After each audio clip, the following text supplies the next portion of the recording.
Afternoon, everybody. Got a few items off the top before I get to your questions. First of all, we've taken another step in our ongoing efforts to disrupt terrorist networks. I can confirm that U.S. forces conducted a precision airstrike near Sarmada, Syria, on November 18th that killed Abu Afghan al-Masri, a senior al-Qaeda leader in Syria. Al-Masri, an Egyptian, originally joined al-Qaeda in Afghanistan and later moved to its Syrian affiliate. He had ties to terrorist groups operating throughout Southwest Asia, including groups responsible for attacking U.S. and coalition forces in Afghanistan and those plotting to attack the West. Al-Masri's removal from the battlefield represents another blow to al-Qaeda in Syria and demonstrates continued U.S. determination to target al-Qaeda leaders wherever they pose a threat to the U.S., our allies, and interests. Second of all, I wanted to provide you a readout of a call the Secretary had earlier today. Secretary Carter spoke this morning by phone with Kurdistan Regional Government President Masoud Barzani. They had a very productive call that was focused on the ongoing fight against ISIL. Secretary Carter thanked President Barzani for the courage of Kurdish fighters and for the KRG's close cooperation with the central government in Baghdad and the coalition in planning and executing operations to free Mosul. For President Barzani, meanwhile, thanked Secretary Carter for the coalition's continued support to Peshmerga forces. Secretary Carter and President Barzani pledged to remain in close coordination as the Iraqi-led counter-ISIL campaign progresses in Iraq.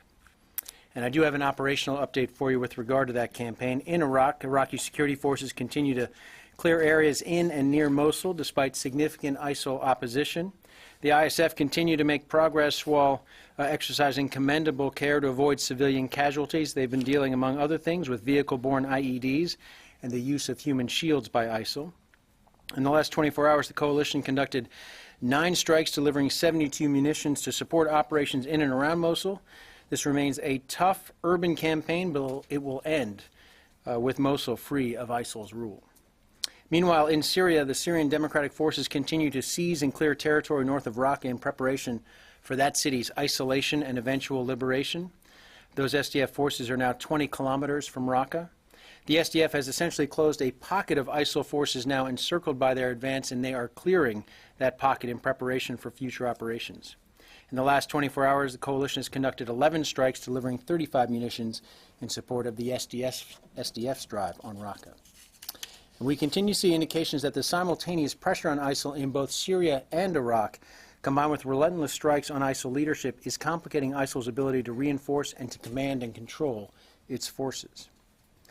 Lastly, as Americans prepare for the Thanksgiving holiday, just a reminder that around the world our troops and DoD civilians are working to protect the nation. And as you might expect, the Department of Defense is working to provide as joyous a holiday as possible for those personnel who can't be home with their families.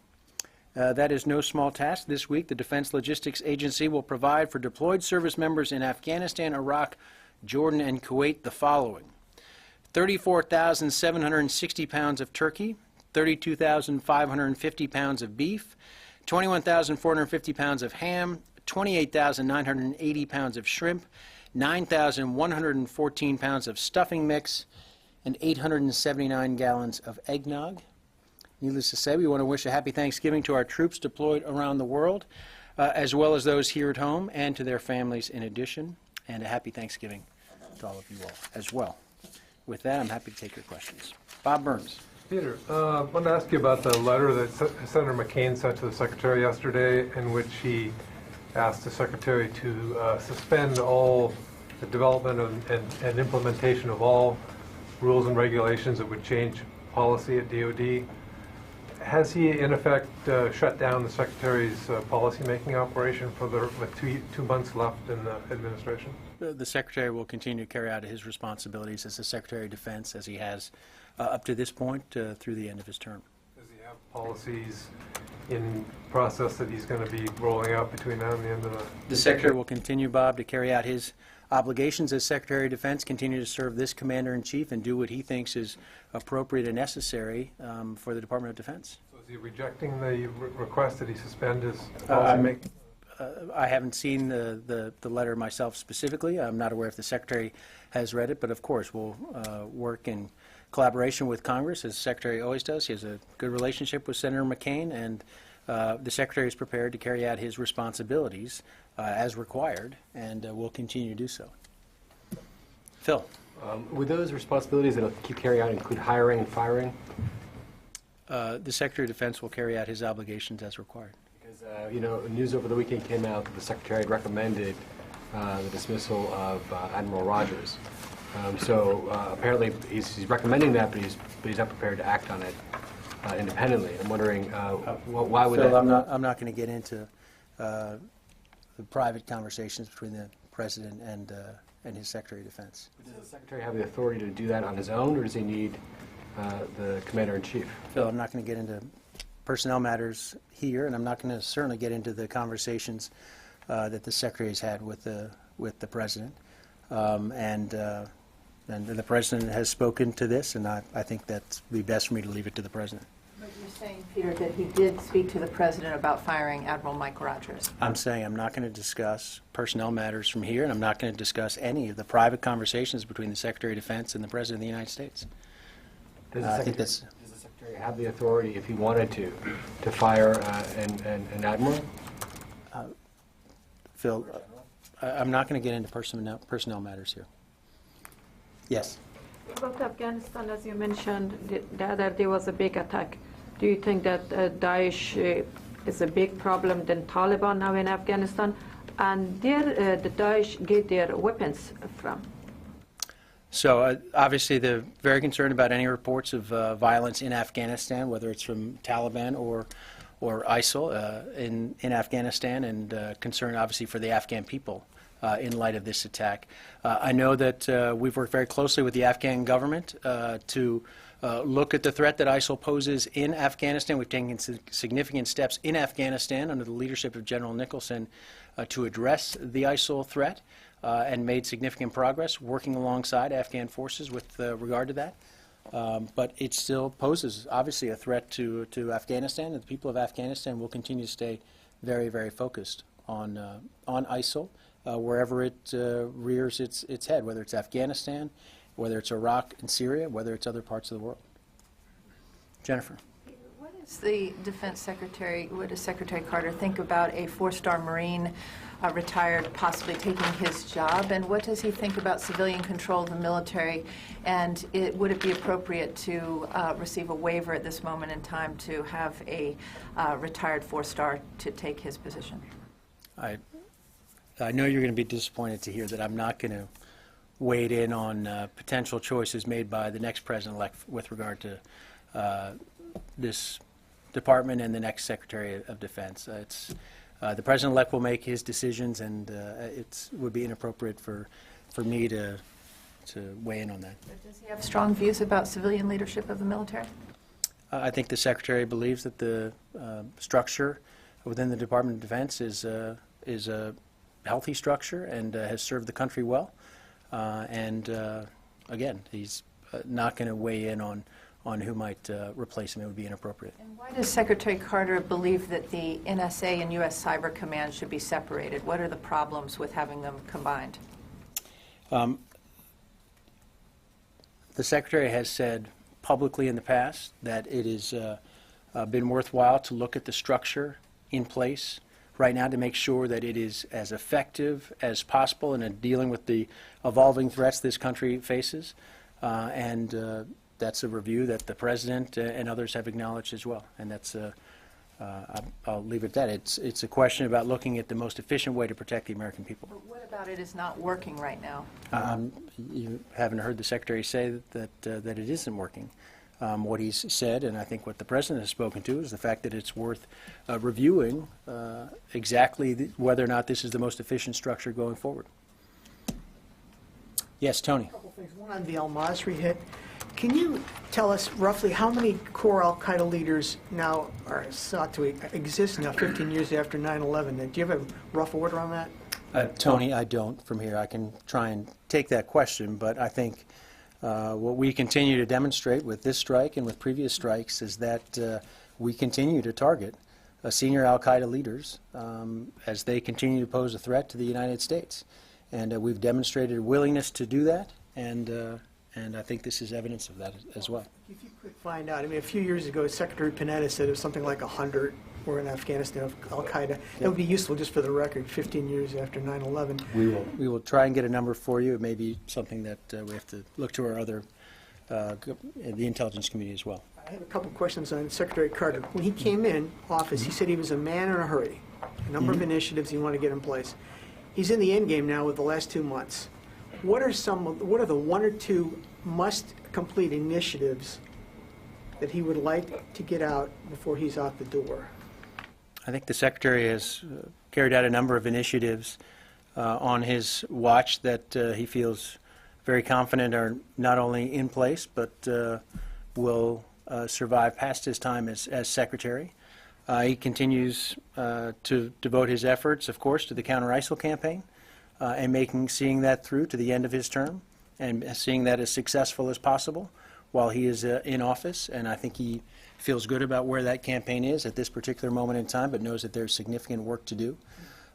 We've talked at length about his innovation agenda, some of the things he's put in place with regard to that. We've talked at length about the Force the Future initiatives, which are incredibly important in terms of not just for the here and now and for his successor, but for years down the road. These are changes with regard to our men and women in uniform that will have an impact not necessarily immediately, but for years. And I think he feels confident that those changes are sound changes, positive changes, changes that will ensure that the force of the future will be just as capable as the force he has today. The Force of the Future needs to be funded. And in the FY18 budget, what is the status of that budget plan?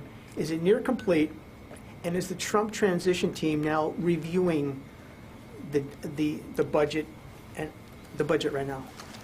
Well, Tony, you're talking about a fiscal year 18 budget when we don't have a fiscal year 17 budget right now. So It isn't being prepared. well, let me just make the point that as the Secretary did the other day during our trip, that he's disappointed that we're once again confronted with a situation where we have to deal with a continuing resolution. The Secretary has been very vocal in his call for budget certainty, the importance of budget certainty to this department going forward, and that is a message certainly that he will continue to deliver in his final remaining weeks in this position. I'm not going to characterize where the fiscal year 18 budget is at this point. I'll leave it to the the President-elect's transition team to tell you what it is, the information they're seeking at this particular moment in time from the department. Because you know this thing has to be put to bed by December in order to come out at some reasonable amount of time next year. Is it near complete, or is there still back and forth with the services on it? Tony, again, we've been focused so much on the current budget situation that, yes, of course, work has been done towards the fiscal year 18 budget, but I'm not going to characterize exactly where it is at this particular moment in time, other than to say that the professionals within this department, including those responsible for the budget, are doing everything they need to ensure a smooth transition, to make sure that the certainty, as much certainty as possible, is put in place for the next administration and for our troops and men and women in uniform. They deserve that certainty. They deserve a better situation in terms of the budget than what they're facing right now. Yes, Jenny. Thank you, Cook. On exchange of military information between South Korea and Japan. Mm-hmm. South Korea and Japan signed a military information protection agreement. Mm-hmm. What is the U.S. position in this regard? We've been very supportive of efforts by South Korea and Japan to enhance their own security cooperation. We think this is an important step and a positive step. And, of course, we encourage those two countries to continue their collaboration with regard to the security threats in the area. The U.S. supports this? Yes. Laurent. Thank you. There was some confusion last week when there were reports on the death of the Al-Qaeda leader you mentioned. Can you say, for instance, if that Al-Qaeda leader you mentioned was someone who was close with Zarqawi? And I also read things about this Al-Qaeda being the cleric who really inspired Zarqawi and had really Egyptian-born cleric inspiring Zarqawi. Is it the same guy, or are we talking about a different guy? Laurent, I want to be I don't want to provide information to you that I'm not 100% certain of. I know that, as it's been conveyed to me, this is a legacy al-Qaeda leader who's had a leadership role, both in Afghanistan and in Syria. But as to his own people he's impacted or had direct contact with within al-Qaeda leadership, I'm not going to speak to that without knowing for certain. Egyptian? Yes, as I pointed out, he was Egyptian. Yes. Back to NSA and Cyber Command. A lot of the congressional opposition to the split is based on the argument that Cyber Command doesn't have the capabilities and personnel it needs to stand on its own at this point. Does the Secretary believe it does have the ability to stand on its own? And at this point, is the split off the table for the remainder of this administration? I will just repeat what the Secretary has said before. He's been very clear about the importance of Cyber Command, the importance of protecting our own networks, about making sure that we are addressing the threats not only of today but the evolving threats of the future. And this has been part of the ongoing conversation as we look at this structure. And I'm not going to predict the future as to what decisions the President might make. Ultimately, this is a decision for the President to make. Yes. You mentioned earlier you're concerned about the living under the continuing resolution. Could you lay out some of the difficulties that creates, or the particular high concerns you have on a CR taking you into March? Well, the concerns that you've had, you've heard from this Secretary before, but every time we do a CR, there are implications for this department. It means that there are certain investments that are not being made. We're being funded at existing levels, and that does not reflect necessarily the changes and adjustments that this department feels are necessary in order to make sure we're doing everything for our troops, our civilian workforce, and for the nation's security. There are questions, again, about particular programs that the Secretary has spelled out our funding proposals for. And the fact that they are remaining at current levels, again, restricts, in some respects, our ability to exercise the policy decisions and the security of this country in the most effective way possible. It is not the right way to do budgeting, and that's been a point that this Secretary and plenty of others have made previously. It is inefficient. It does more harm than good in terms of certainty and being able to put in place the national security structure that the Secretary believes is the most effective means possible for protecting the American people. Carlo. Peter, just a quick follow-up on Afghanistan. There were reports that the ANSAF had begun, I think for the first time, to start conducting combat or offensive operations in the country during the traditional sort of winter lull. And from what I understand also, it is to sort of kind of push back the Taliban's expanding footprint in Kunduz in the north and in Helmand in the south. Is it the department's opinion that this effort is, or this move signifies a sort of an increasingly deteriorating situation in the country? And have a follow-up after that. I think, Carlo, what you've got is a situation in Afghanistan where they have set up a national strategy that General Nicholson has talked about in terms of how to confront the Taliban, the challenge posed by the Taliban. That strategy, as we've detailed on multiple occasions, includes ensuring that the Taliban is not able to take population centers. They've been effective in carrying that out, and although it's been a difficult fighting season, they've been able, in a resilient fashion, to hold on to district centers, for example. They've also been taking the fight to the Taliban, and I think this is a reflection of the kind of capabilities that the Afghan security forces now have, in which they're leaning forward and taking the fight to, they're leading the effort to secure their own country. And this is decisions made by the Afghans and by the Afghan leadership as to how to conduct, how to operate their forces, particularly at this particular moment in time. And I think General Nicholson and everyone at Resolute Support is supportive of what the Afghans are doing, and will continue to support that effort.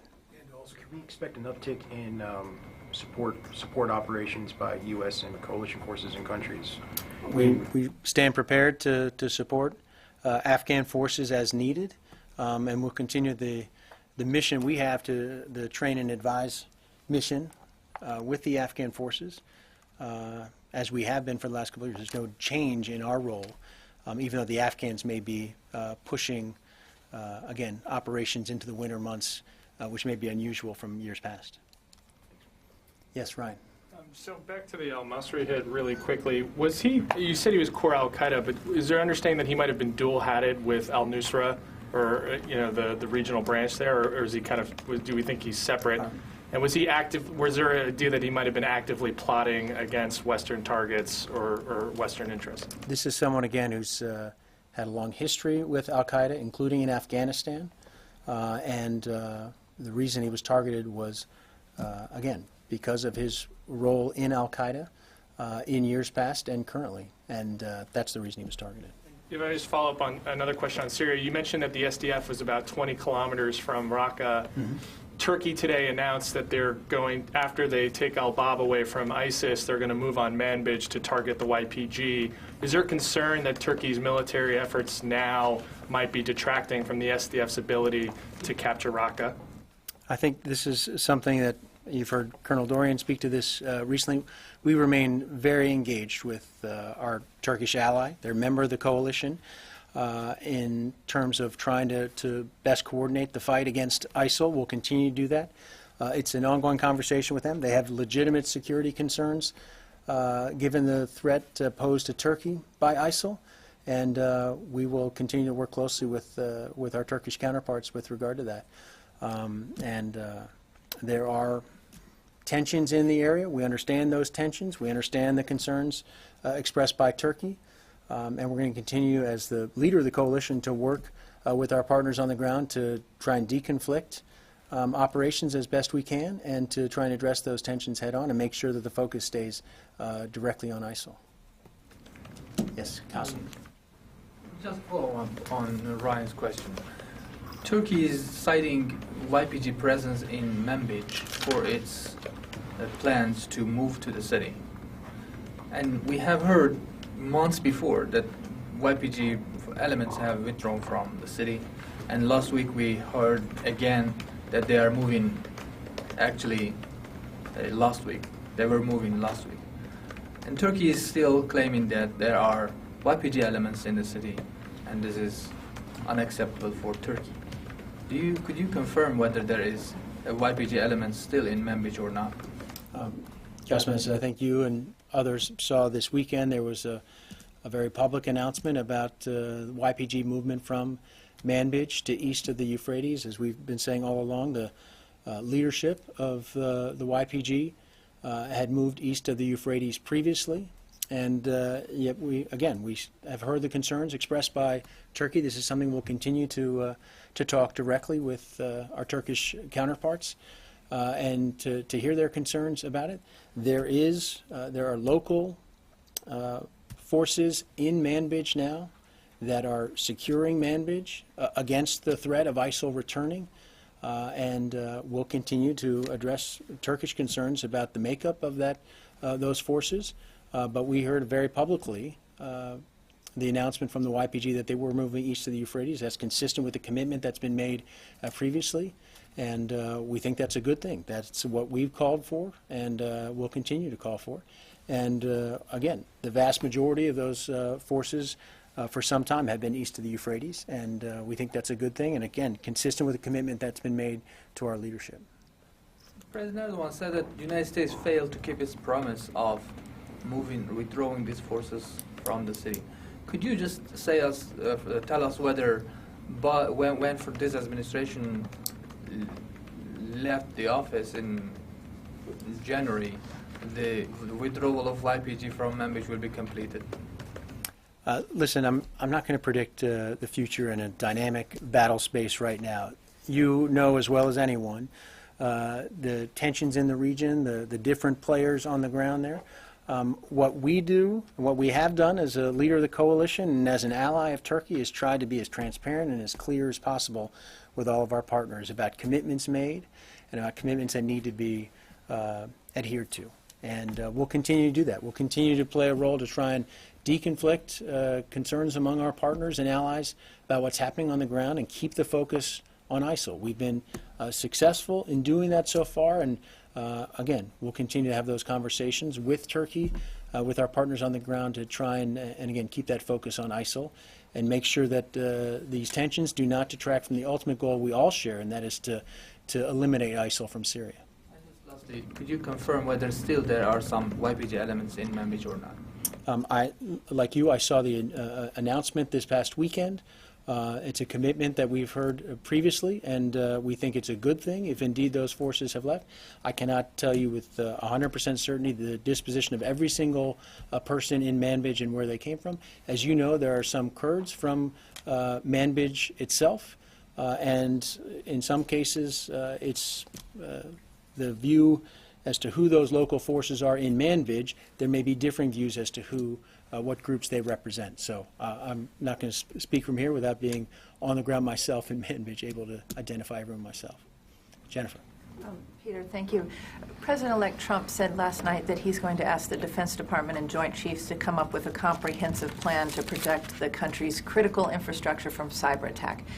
Does Secretary Carter think that the critical infrastructure is vulnerable to cyber attack right now? And if so, what needs to be done to protect it? So I applaud your efforts to try and drag me back into the campaign or into the transition.